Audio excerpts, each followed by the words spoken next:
صلی اللہ علی محمد صلی اللہ علیہ وسلم۔ اعوذ باللہ من الشیطان الرجیم، بسم اللہ الرحمن الرحیم۔ علم الانسان ما لم یعلم،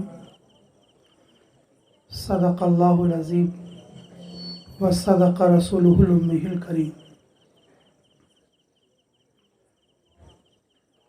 صدر جلسہ، معزز علماء اور تمام مہمانان اعظام، اللہ رب العزت کا فضل اور اس کا احسان، اللہ نے ہمیں قرآن کی دولت سے مالا مال فرمایا۔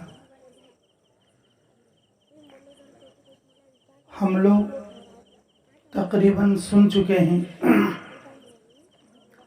اللہ رب العزت نے سب سے پہلے دعوت کے کام کا حکم فرمایا تو وَأَنذِرْ عَشِيرَتَكَ الْأَقْرَبِينَ فرمایا، اپنے خاندان والوں کو دین کی بات سناؤ، سکھاؤ، سمجھاؤ۔ اب ہم لوگ اپنے خاندان والوں کو دین میں لانے میں کتنا کامیاب ہیں ہر آدمی جانتا ہے۔ دوسرے کے بچے کو سمجھانے میں ہم کامیاب ہیں، باڑے کے بچوں کو جماعت میں لے جانے میں ہم کامیاب ہیں، پوری دنیا والوں کو بات سمجھانے میں ہم کامیاب ہیں۔ اپنے پیٹ کے بچے اور اپنے محلے کے قریب کے بچے، اپنے خاندان کے بچے کہ ان سے بات کرنا ہمارے لیے مشکل ہو گیا ہے۔ لیکن پہلا حکم رسول اللہ صلی اللہ علیہ وسلم کو دعوت کا یہی تھا کہ تم اپنے خاندان اور کنبے والوں کو دین پر لانے کی کوشش کرو، رشتہ داری نبھاؤ۔ رشتہ داری دین سے نبھتی ہے، رشتہ داری غرض سے نہیں اور دنیا کے مال و متاع سے نہیں، رشتہ داری دین کی محبت رکھ کے سب کو دین پر لانے کی محنت کرنے سے رشتہ داری جمتی ہے۔ اچھا، یہ بات تو ہم سنیں۔ اب دوسری بات، یہ بہت سارے لوگ سنے بھی ہوں گے اور کچھ لوگ نہیں بھی سنے ہوں گے۔ اللہ رب العزت نے رسول اللہ صلی اللہ علیہ وسلم کو اپنے خاندان والوں میں دعوت کا حکم دینے سے پہلے سب سے پہلا حکم یہ فرمایا، اقرأ باسم ربک الذی خلق۔ اے نبی جی، آپ پڑھیے، اللہ کے نام سے پڑھیے، اس اللہ کے نام سے پڑھیے جس اللہ نے تمہیں پیدا کیا ہے۔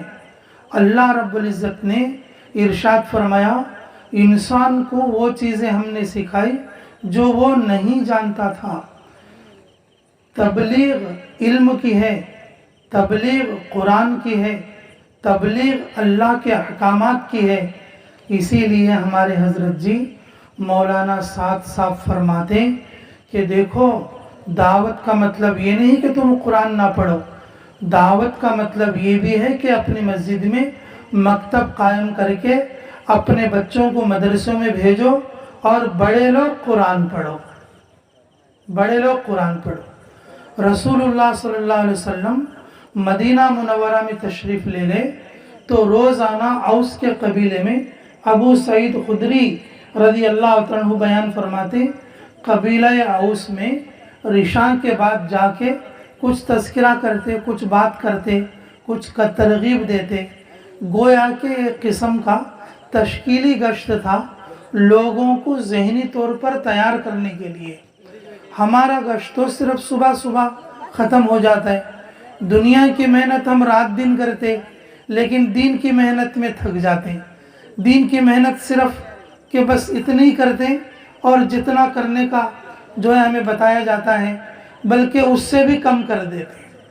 خود رسول اللہ صلی اللہ علیہ وسلم عشاء کے بعد تشریف لے جاتے اور بات چیت فرماتے ان لوگوں سے کافی دیر تک، اور کھڑے کھڑے بات کرتے، کہیں بیٹھنے کے لیے بھی کوئی جگہ نہیں۔ تو ایک دن ایسا ہوا کہ آپ صلی اللہ علیہ وسلم کے آنے میں دیر ہوئی، سب لوگ انتظار کر رہے تھے، ابھی آئیں گے ابھی آئیں گے، پتہ نہیں آج کیوں نہیں آئے۔